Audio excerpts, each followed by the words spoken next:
ভাবি, কি করেন? এই বসে আছেন, শীতের সময় কিছু পিঠা বানাই খাওয়াইলে ভালো হইতো না? কি পিঠা খাবে বলো? শীতের সময় রাত হয়ে গেছে, এখন পিঠা খাবার চলে হবে? এখন বর্তমান ঝালে পিঠাই খাওয়াতে পারি। অবশ্যই, তাহলে ঝালের পিঠাটাই খাওয়ান। আমরা ঝালের পিঠাটাই খাই। আর সবাইকে দেখাই কিভাবে পিঠাটা বানাতে হয়। আপনি কি সবাইকে দেখাতে ইচ্ছুক পিঠাটা কিভাবে বানাতে হয়? চলো পিঠা বানাই তাহলে, সবাই দেখাই ঝালের পিঠা কিভাবে বানাতে হয়। হ্যালো বন্ধুরা, আমি এখন ঝালে পিঠা বানাবো। আপনারা সবাই দেখেন কিভাবে ঝালে পিঠা বানাতে হয়। আমি দুটো ডিম নিয়েছি সর্বপ্রথম।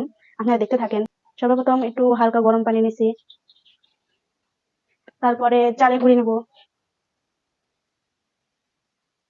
তারপরে লবণ দেবো স্বাদ মতন, তারপরে একটু মরিচের গুঁড়া, দুধের গুঁড়া,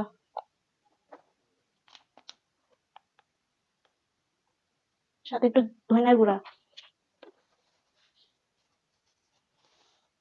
তারপর নিচ্ছি জিরা, গোটা জিরা,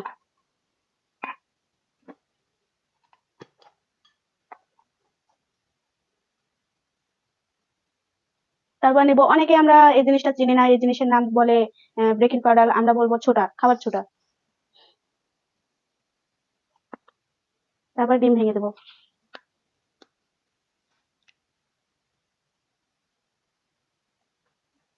তার সাথে একটু মশলা বাটা নেবো। আদা আছে, জিরা আছে, রসুন আছে, সবই আছে, মিশালি ভাবে বাটা হয়েছে।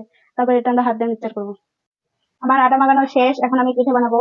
আমি কড়াই চুলাতে বসে দিয়েছি, তেল দিব, পরিমাণ মতো তেল দিব।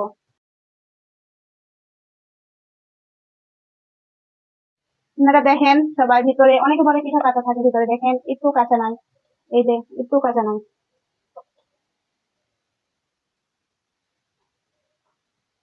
আমাদের পিঠে বানানো শেষ, এখন আমরা পিঠে খাবো সবাই মিলে। কেমন লাগলো বন্ধুরা? সবাই আপনারা সবাই বলবেন, বেশি বেশি কমেন্ট করবেন, শেয়ার করবেন।